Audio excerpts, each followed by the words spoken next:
Hi, I'm Dr. Philip Macmillan.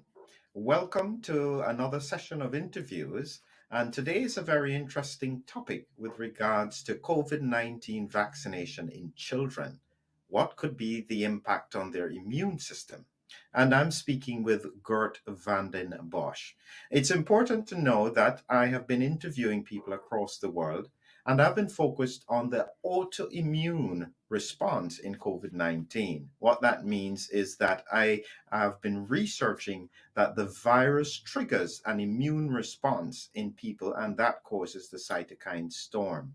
This work has been ongoing for some time, and I've had the tremendous privilege of speaking to international experts. And today we have the opportunity to speak again with Geert Vanden Bossche, who is from Belgium, and he is truly an international expert with regards to vaccination. Gert, thank you very much for being with us. Thanks, Philip, for having me. Wonderful, wonderful. I think the first thing that I'm going to do, Gert, is that I am going to ask you to introduce yourself again because people may not quite know who you are and what your background is.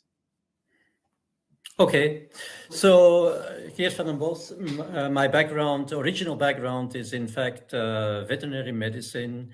I practiced veterinary medicine for a number of years, but then shifted to academia where I basically studied molecular biology and virology, immunology, primarily in the field of human infectious diseases.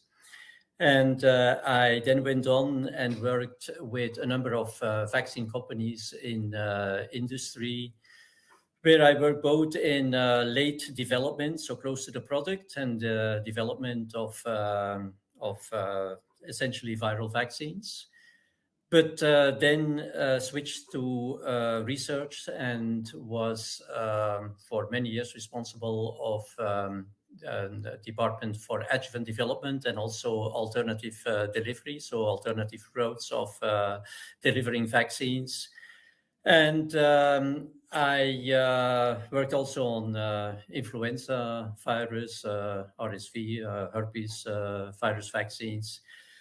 And then I concentrated more on global health vaccines. I worked for a number of years with the Bill and Melinda Gates Foundation, where I was a senior program officer in vaccine discovery, where we were primarily looking into novel designs for vaccines. And I then founded, in fact, my own company where I primarily concentrated on the development, the design, I should say, of natural killer cell-based vaccines. In the meantime, I also worked with Gavi, Global Alliance for Vaccines Immunizations, where I was program officer on the Ebola program this was the Ebola vaccination and Ebola pandemic fight, so to say, in West Africa a number of years ago. And for the time being, I'm a consultant for biotech and industry, primarily on early development, vaccines in early development. And obviously, I since last year or beginning this year, I very intensively concentrated on the current pandemic, the SARS-CoV-2 pandemic.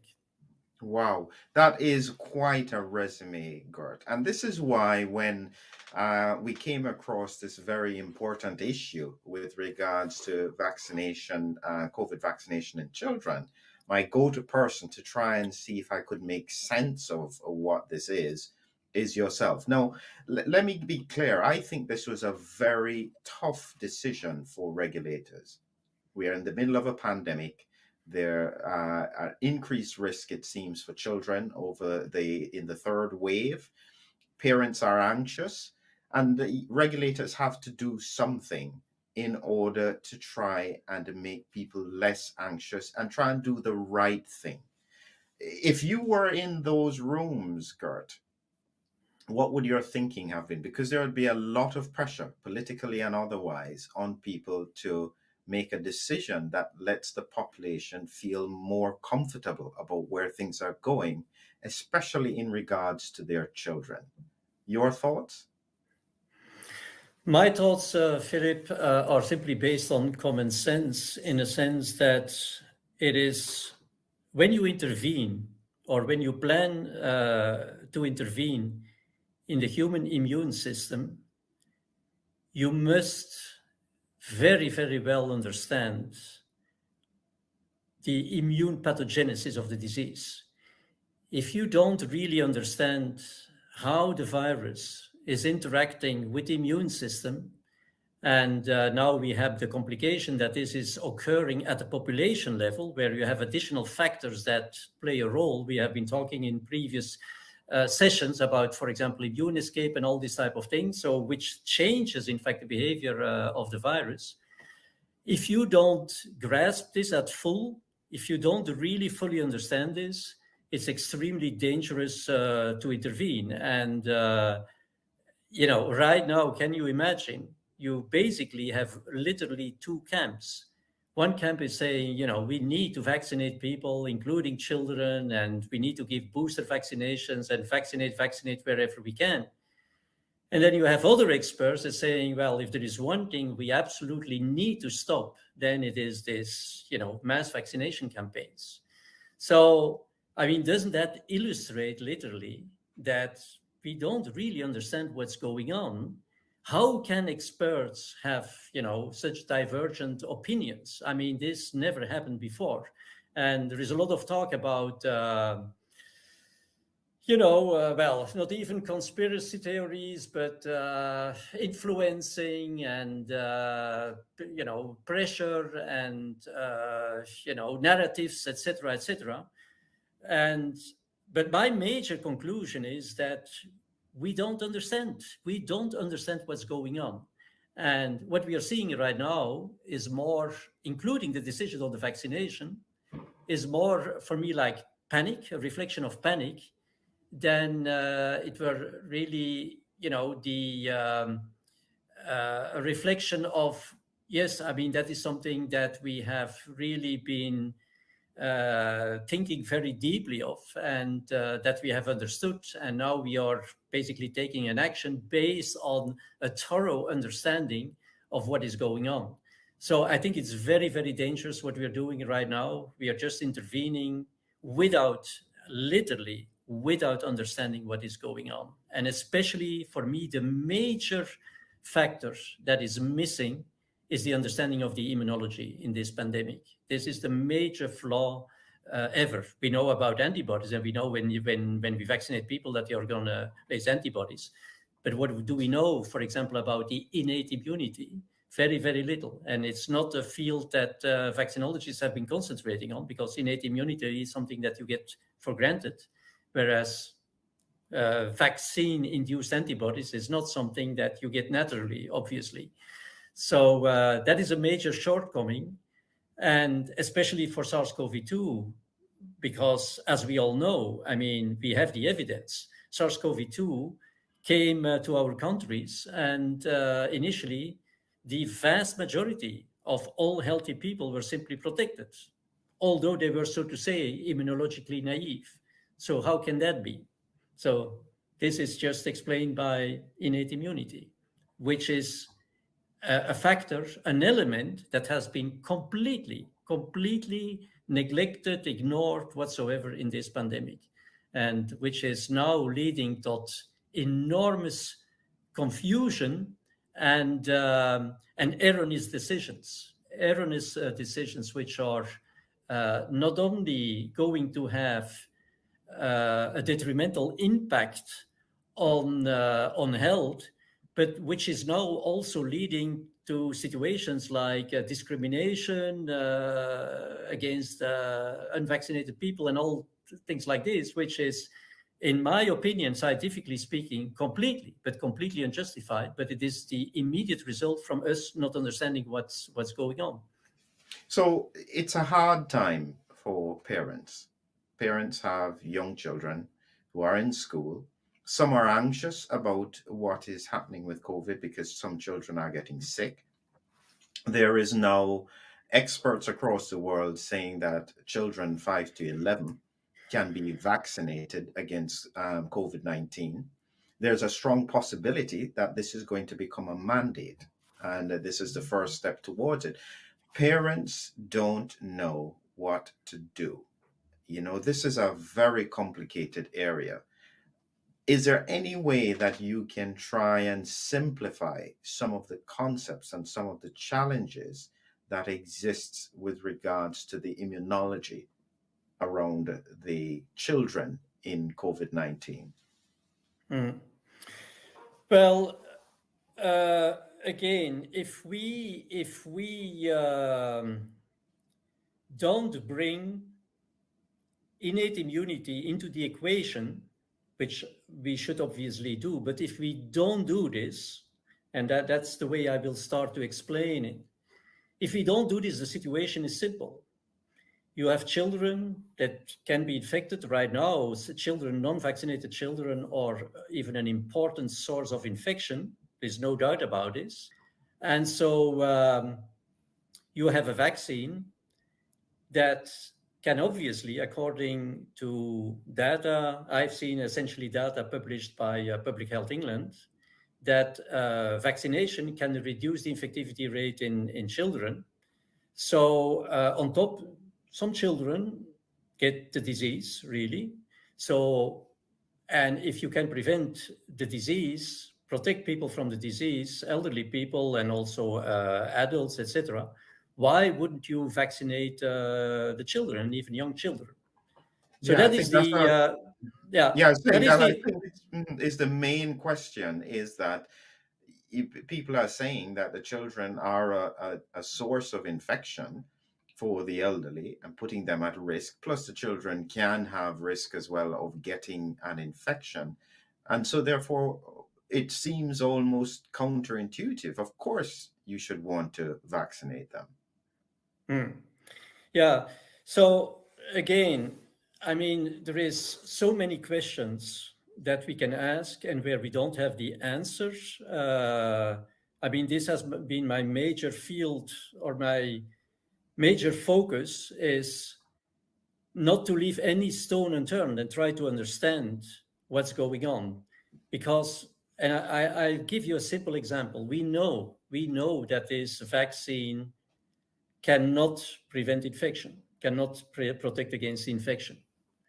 And then when you look, for example, at the data, Public Health England, you see that there is a tremendous impact, I'm saying tremendous impact, of vaccinating children on the infectivity rate.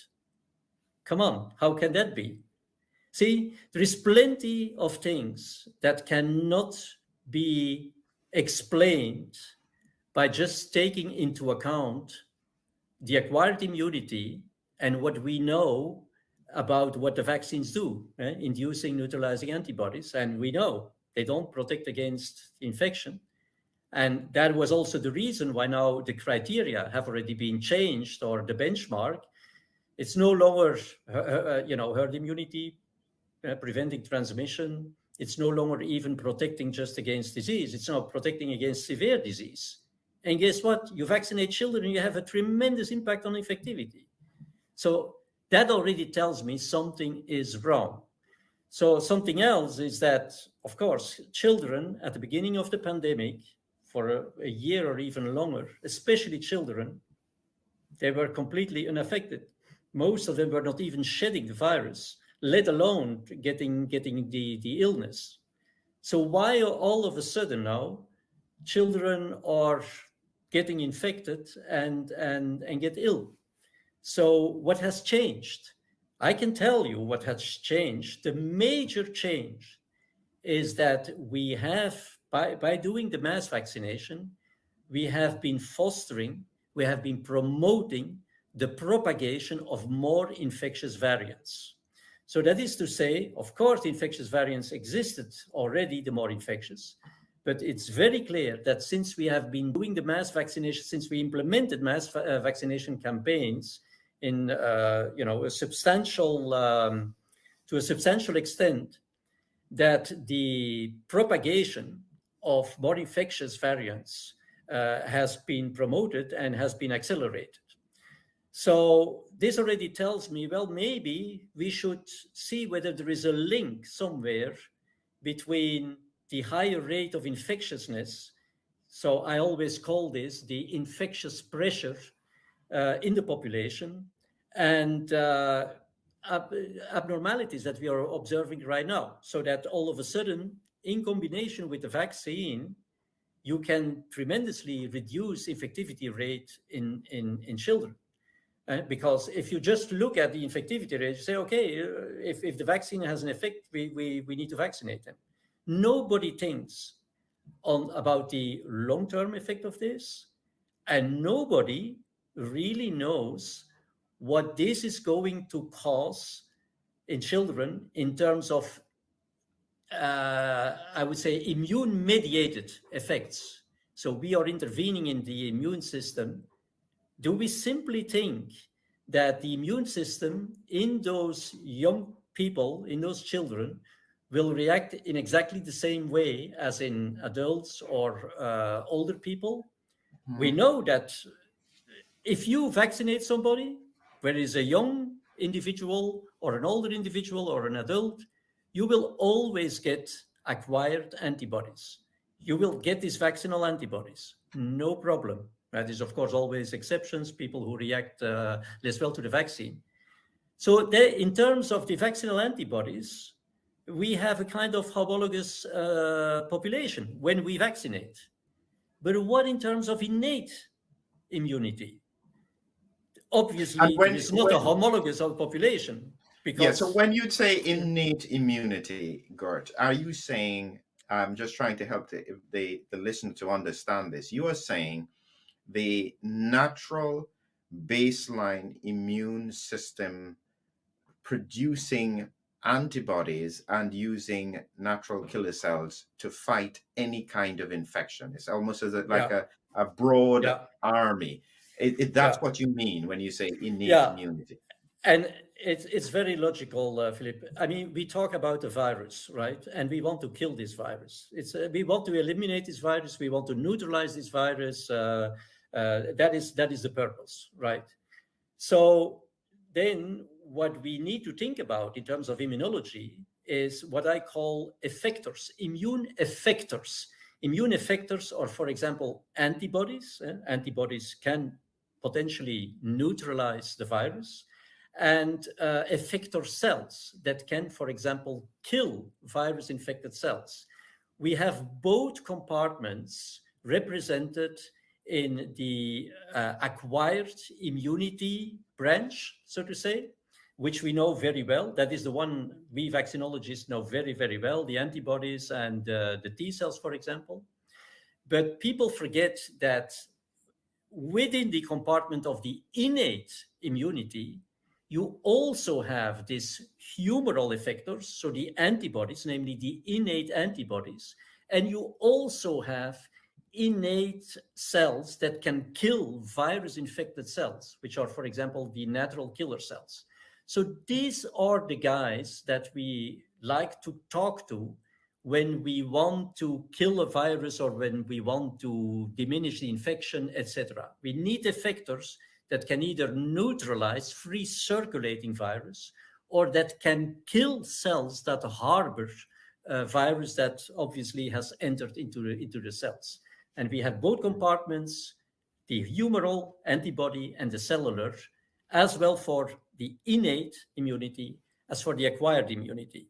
So this is already to say that, have you heard during this whole, pandemic, a lot about natural killer cells? Have you heard a lot about innate immunity, etc., innate antibodies? And I'm just saying this is, an incredibly important, this is our first line of defense. When we talk about innate immunity, people come with cytokines and all this kind of stuff. I call this innate messengers. They are messengers. A cytokine is not capable in its own right of neutralizing a virus or killing a virus-infected cell, right?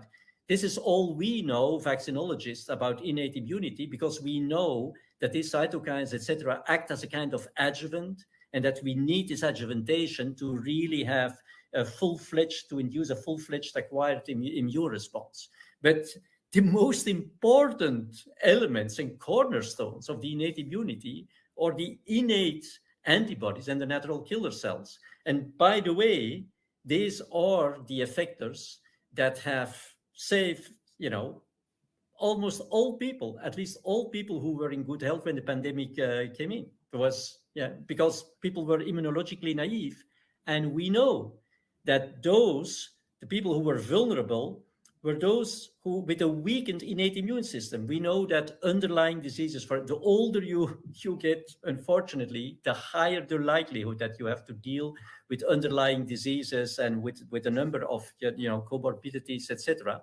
So these were the people, and there is a relationship. It's all published relationship between your health status and the quality of your innate immunity. So if indeed you get older and you get the underlying diseases, etc., your health deteriorates, so does your innate immune system. These are typically the people who were vulnerable.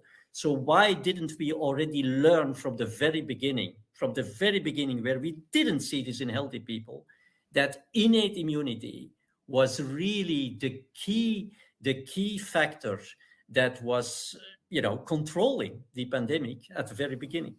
So are we too short-term in our approach to this pandemic? Is it that I'm trying to understand why, therefore, we're seeing some of the responses that we've seen across the world? Is it that we're trying too hard to just stop the pandemic and we're not taking the time to think and to plan and to look at the longer term consequences of our actions? Well, personally, and I think I have said this before, in the mind of vaccinologists and people who are interested in using vaccines for public health, in our mind, it's like, okay, we use a vaccine to control an infection, and we have been doing this very, very successfully. And we haven't been caring that much about being in a pandemic or not. We haven't been caring that much about vaccinating, like whole populations, entire population across all ages. This is something we have, in fact, not done before. And we have not taken those factors into account. So that means that we have been using vaccines now during a pandemic just the way we would use them outside of a pandemic, where you would vaccinate people, make sure they have nice titers of antibodies, and then they are protected, of course, against disease, which is fine. We thought that the fact that we do this during a pandemic and that we massively vaccinate people, not just like normally with a vaccine, you have the childhood vaccines, you have the adult vaccines, you have the adolescent vaccines. This is each time a target group, one target group that you vaccinate. There's none of these vaccines is used, in fact, for mass vaccination. We thought this was all not important. A vaccine is a vaccine. And the effect of the vaccine when it induces antibodies is, it will at least protect against the disease. And that will stay so, that will remain so, not taking into account that the dynamic of the pandemic leads to changes in the virus, more infectious variants that become more dominant, and that it leads also to changes in the immune pressure that the population exerts. These situations are very, very different from the immune response in a certain cohort during clinical trial, for example, and where you have, of course, you're not necessarily in a pandemic. So we have simply been extrapolating to a situation which is, however, so different and not been taking into account the evolutionary dynamics and the versatility of the immune response and also the evolutionary capacity of the virus. So that is, I think... I'm going to bring up an image here that you'd shared with me, and I want you to try and, as simply as you can, explain what this is about. This is where we're looking at children, and you are concerned about the innate immune response in comparison to the spike protein response of those children in a normal infection. So this is an unvaccinated child. Is that about right? Yeah, and this is always the case, Philip. Before we come to a complex situation of vaccinating a child, and why am I saying is this a complex situation? Because the child obviously has very good and very strong innate immunity, and now all of a sudden we will also provide it with acquired immunity. So that is a complex situation. Before we do this, we need to start out with things that are as simple as possible. So right at the beginning, we'll start out with a situation where we are dealing with, in fact, not necessarily a child, but it could be a child, but anyway, a person who is not vaccinated, but who is in a pandemic, right? So it's a case of the non-vaccinated being exposed to a pandemic. We first need to understand what is happening before we can then move on and see what happens to a person who is in an identical situation but who gets vaccinated, right? Yeah. So this scheme was just meant to illustrate that innate immunity has a, so to say, a threshold where it can protect. So I told already that people who have weak health, underlying diseases, comorbidities, that their innate immune response is weakened, and that therefore they will not be able to contain the virus. But if they do, for example, at the beginning of the pandemic, the children or any healthy person, they are capable of eliminating the virus. And that is due most likely, there is a number of papers that very strongly suggest that this is the case through innate antibodies. And the innate antibodies, as I said, they can neutralize the virus, and that has been very well described. But if they don't neutralize the virus, they can still facilitate the entry into cells that can present it to the NK cells. This is I'm not going to go into the detail, but the way the natural antibodies facilitate the presentation to NK cells is, of course, different from a situation where acquired antibodies facilitate virus entry into antigen-presenting cells to then be presented to the T cells, for example. It is similar, but you have different effectors. So what I'm saying is that either the innate antibodies, they can neutralize right away the virus. These are typically, for example, the children who at the beginning of the pandemic got exposed to the virus, weren't even shedding. The virus was neutralized right away. Or you can have people with, less high titers of innate antibodies. The virus will get in, but the NK cells will kick in very, very fast, and they will eliminate the virus. Also, these people are still part of what we call the asymptomatically infected people. So they don't really infect symptoms because the virus is eliminated very fast. So that is the threshold, what I'm saying, where you have sterilizing immunity. So now what is happening is that if, for example, you have anti-spike antibodies, not from the vaccine, but why would a person have anti-spike antibodies, whereas this person has not even gotten the disease? I was just saying these people have innate antibodies, for example, following an asymptomatic infection, so they didn't get a disease.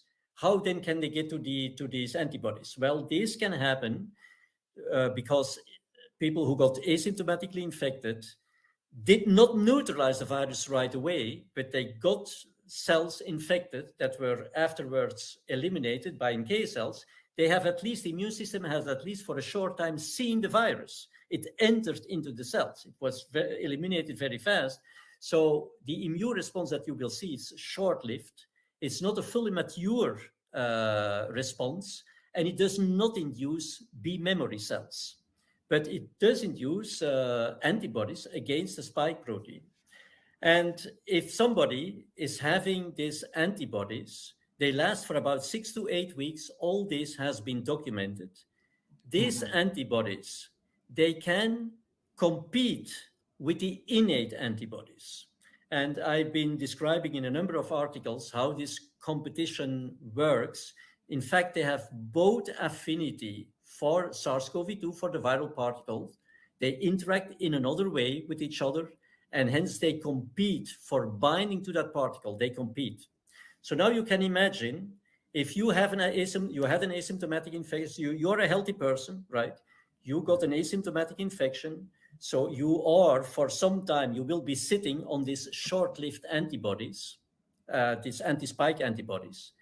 And if these antibodies can now suppress your innate antibodies, the innate antibodies are not destroyed.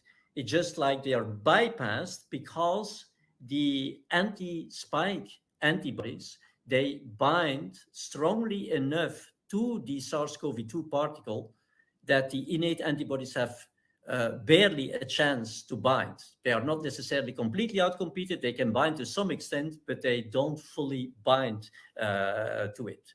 So if now you imagine that these antibodies, which normally last for 6 to 8 weeks, that this person who is sitting on these antibodies gets continuously in contact with the virus, which is the case right now with young people, for example. You know, people are having contact. This virus is so highly infectious, this Delta variant, that the likelihood that people get in contact with the virus over and over again becomes very high. So in other words, your short-lived spike antibodies have no chance or have barely any chance to decline. And they can, to some extent, compete with your innate antibodies. And what happens, and what is this doing? Therefore, Philippe, if you like, please show the slide again. Yeah. So what is happening? That's what I put at the bottom of this slide. So obviously, when and this is the situation number one. I put the one, say, to the arrow, where the level of protection that is afforded, or that is provided by your innate antibodies has come down to the level of NP1. It has come down, so it is, in other words, no longer inducing sterilizing immunity because it is underneath the threshold, but it can still bind to the virus. And what does this do? Well, this has an important effect in a sense that this will enable training of your innate immunity. So, in fact, the innate antibodies that have a very broad spectrum that can cover all kinds of different SARS-CoV-2 variants and even coronaviruses. So they have this broad spectrum. They were all of a sudden, was their affinity no longer strong enough to bind to the virus in a way that it could completely eliminate it. As I was saying, you're underneath the threshold, no longer sterilizing immunity. So that is, it is like the innate immune system would try to improve, in fact, the strength of binding of these innate antibodies to still remain polyreactive, to still remain very, very broad. And that is the training. That means that when the innate immune response has been to some extent suppressed by the anti-spike antibodies, it will react in a way, because it has recognized the antigen, of course. The innate antibodies have seen the virus. It will react in a way that it improves its binding to this SARS-CoV-2 particle. And the way this occurs is by stimulation, by activation, I should say, by activation of pre-existing. So they exist as, from birth, from pre-existing B memory cells that secrete IgMs, polyreactive antibodies. So in this way, in fact, you have two things. First of all, the innate immune system does a kind of upgrade because it will now produce antibodies that recognize with somewhat a higher affinity the SARS-CoV-2.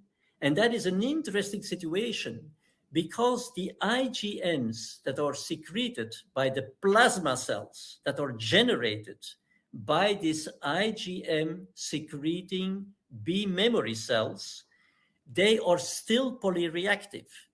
They are still capable, which is important for a young child at the beginning of its life, to still recognize a diversified spectrum of different pathogens. So this is a marvelous thing. This is a marvelous thing that the immune system does. It learns to train its immune cells, its innate immune cells, so that it can now better cope with this invading pathogen without compromising its broad spectrum that it will still maintain to also fight other pathogens by exactly the same way of innate immunity. So let me understand then. So what you're saying is that even in children, because say the Delta variant is so much more infectious, they are being continuously exposed to the virus. They are getting continual spikes of their S protein, and this is suppressing their innate immune system. So that seems to be pushing the narrative even further that these children should therefore benefit from vaccination. That's what I would get from that. Is that a correct interpretation? Well, no, it is not. But we cannot, since these things are unfortunately relatively complex, we can really not afford to skip to skip some steps. So, to your point first, to your first point, Philip, when these children, their innate immunity is suppressed, okay? So, but to the extent that is not completely outcompeted, the innate antibodies will still recognize the virus and will get trained. And this is a memory training. Can you imagine the value of this? This is something that is still polyreactive and that has now memory, right?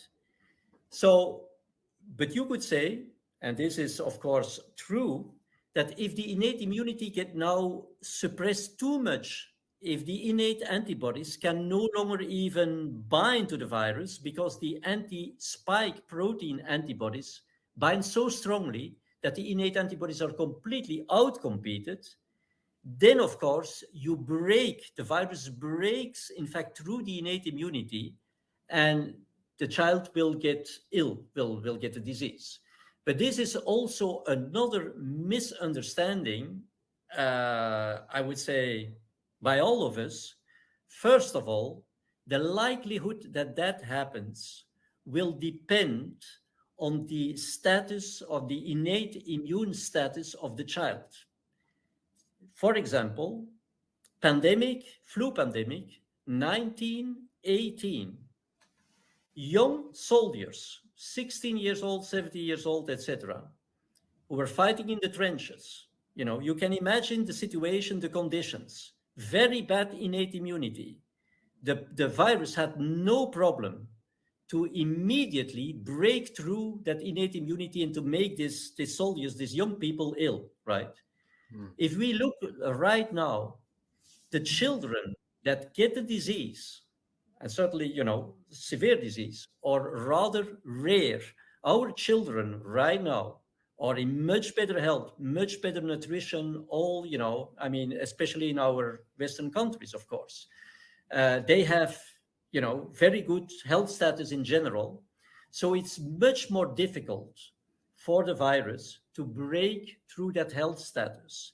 So that is one lesson, first of all. Can your child, if it is not vaccinated, can it get ill? Of course it can. What is the likelihood that it will get severe disease is very, very, very low. And we should really make a difference between severe disease and disease. It's not abnormal to get ill, because remember, if these children then recover, they get a disease, they may maybe be in bed for a few days, I don't know, not necessarily, but they will then develop lifelong immunity, acquired immunity. That is very, very clear.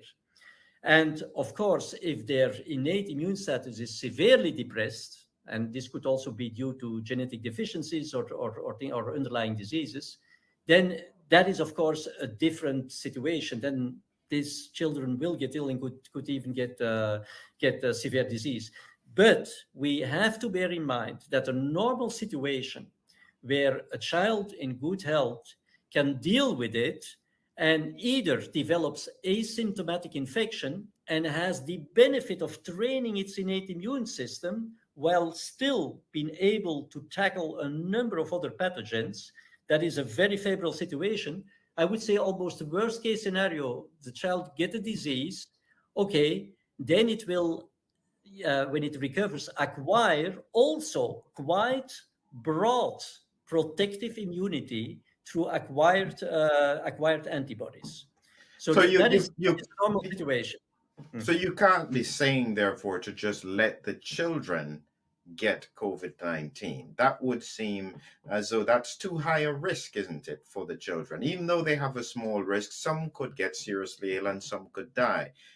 Why not just protect them with vaccination? Well, right now, Aaron, this is paradoxical.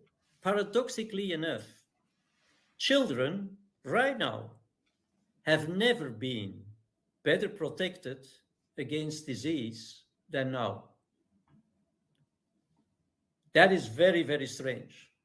So how can we explain this? And again, now I have to come to the point that if this were due to innate immunity, so far I've been talking about innate immunity. If a child has sufficient innate immunity, as innate immunity is sterilizing, it will eliminate the virus, it will fight infection, and because it does that, automatically the child must be protected against disease. So with sterilizing immunity, innate immunity, protection against infection goes hand in hand with protection against disease. In order to get a disease, you first need to get infected. So what we see right now is that we see children that are protected against disease. Look at the public health, Public Health England data. The children, the class under the age of 18, there is almost no disease. So these young children now develop almost no disease. However, they are all but protected against infection. On the contrary, it's a major source of infection are now these unvaccinated children. But this is should already ring a bell. So what is going on here? Because these children, it cannot be the innate immunity, because protecting, you can only be protected against disease provided you are protected against infection when it comes to innate immunity. Here the situation is different. And why is this the case? So on one hand side, you could say, well, the likelihood, and frankly speaking, I don't think that the major driver right now to even think of vaccinating children, and I'm talking especially in countries like the US, like the UK, like even Belgium, in all countries that have high vaccination rates and where the Delta variant is really propagating at very high speed and in high quantities. In these countries, you will see that the children, are extremely well protected against the disease. So I don't think that the major driver in these countries to get the children vaccinated is to protect them from the disease, but it is essentially to prevent them from spreading the virus. But that is something that is not understood, because didn't we say all the time that the virus does not, that the vaccine does not protect against infection and that it does not protect against transmission? And on the other hand, we see now in children a tremendous effect of the vaccine to protect against infection. The infection rates in the vaccinated children, they are incredibly low compared to the infection rates in the non-vaccinated children. So none of this makes sense unless you bring in the combination of the innate immunity and the acquired immunity. As I was saying, if the children are continuously getting in contact with the virus more and more, they will mount anti-spike antibodies, short-lived anti-spike antibodies that can completely outcompete the innate immune antibodies. So what would that mean? No protection whatsoever because innate immunity is outcompeted. No, you will still have protection because now the anti-spike protein, the anti-spike antibodies at a high level will bind so strongly to the SARS-CoV-2 particles that it is not capable of preventing the infection, but it can prevent the disease in its own right. So the protection that these children are now enjoying against the disease comes, and I'm talking about non-vaccinated children, comes from the short-lived anti-spike antibodies that are now continuously present, that have no chance even to decline, and that completely outcompete the innate antibodies. So this is something which is a very strange situation, and already illustrates that if you would stratify and you would take it per age group, well, normally with a pandemic, you see that the disease rate is following the infection, etc. Here it is completely disconnected. These unvaccinated young children are protected better than ever against the disease, but they are a very important source of infectivity. So what, therefore, is the solution, Gert? Because as you can say, you've highlighted the very strange circumstance where, yes, the vaccine does protect the children, and what do parents do? Well, we need to take it one step further. Now we are going to vaccinate the children, right? After all these other steps, now we are going to vaccinate the children. We have already learned that anti-spike antibodies that strongly bind to the virus can completely outcompete innate immunity. Even in children who are not vaccinated, but continuously exposed to the virus, the short-lived anti-spike antibodies can bind strongly enough to the virus to outcompete innate immunity and to provide protection against disease. So now if you add one layer where you are now going to vaccinate these children and induce antibodies that bind even much stronger than the short-lived antibodies that children acquire following asymptomatic infection, then for sure you're going to completely outcompete the innate antibodies. That is one thing.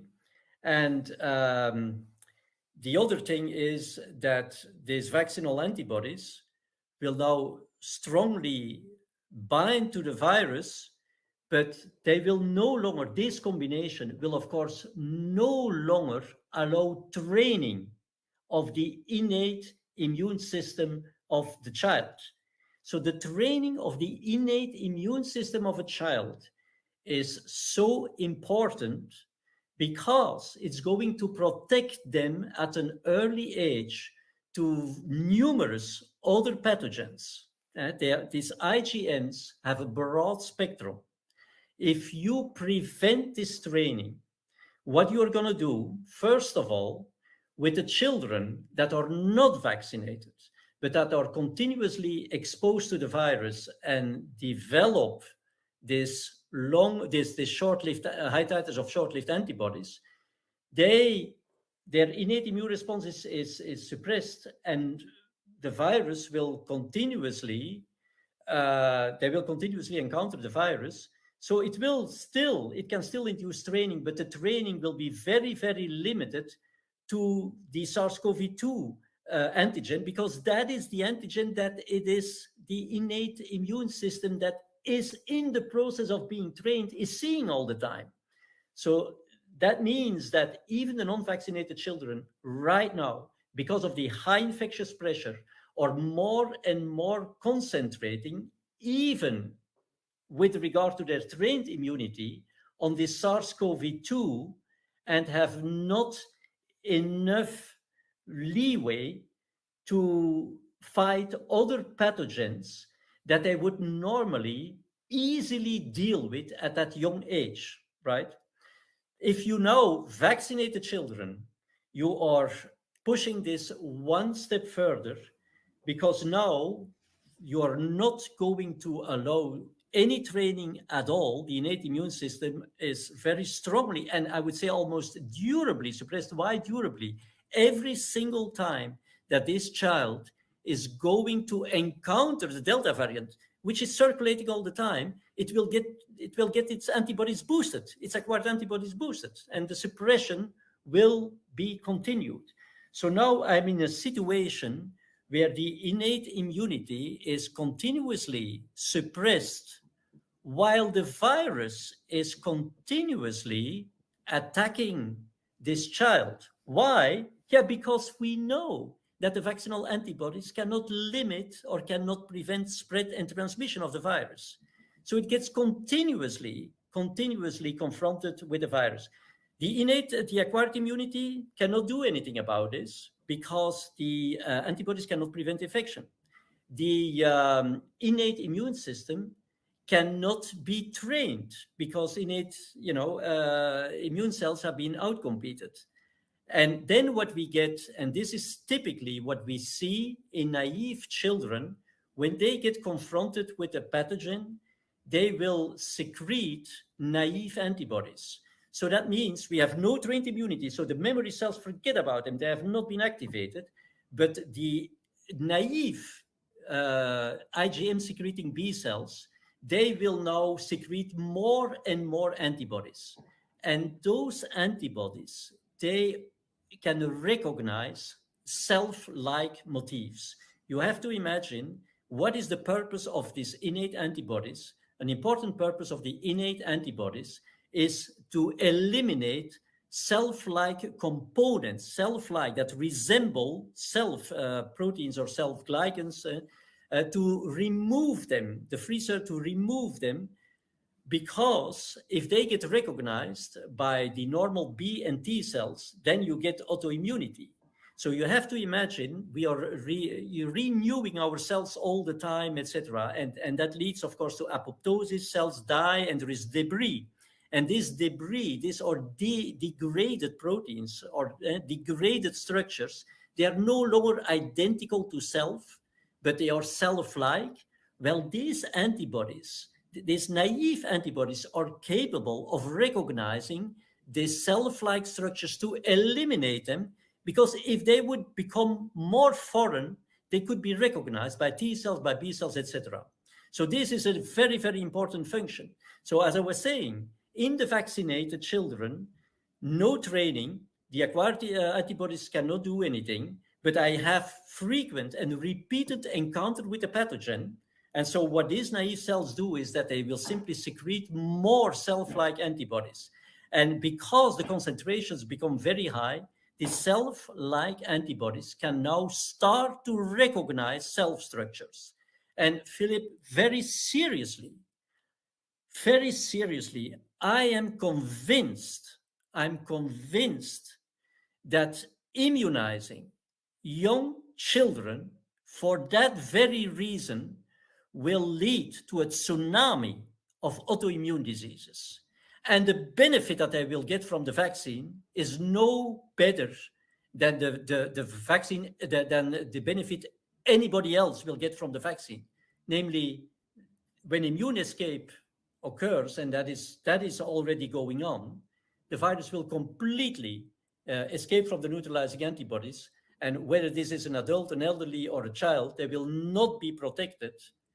But on the other hand, we have been vaccinating children that, for the time being, there is no problem. They barely get any disease. And if we would simply diminish the infectious pressure, we would diminish it, then we would no longer outcompete innate antibodies. At most, the anti-spike antibodies could compete with them, but not outcompete them. And that would stimulate training of their innate immune response. And that is what we need. So it's as simple as that. We should not, under no condition, vaccinate any child. What we need to do is to lower the infectious pressure. And therefore, I'm really calling for a mass administration of an antiviral. I'm not going to pronounce any names that, could be censored or whatever, but a chemoprophylaxis, an antiviral for 6 weeks or 8 weeks that can diminish the infectious pressure.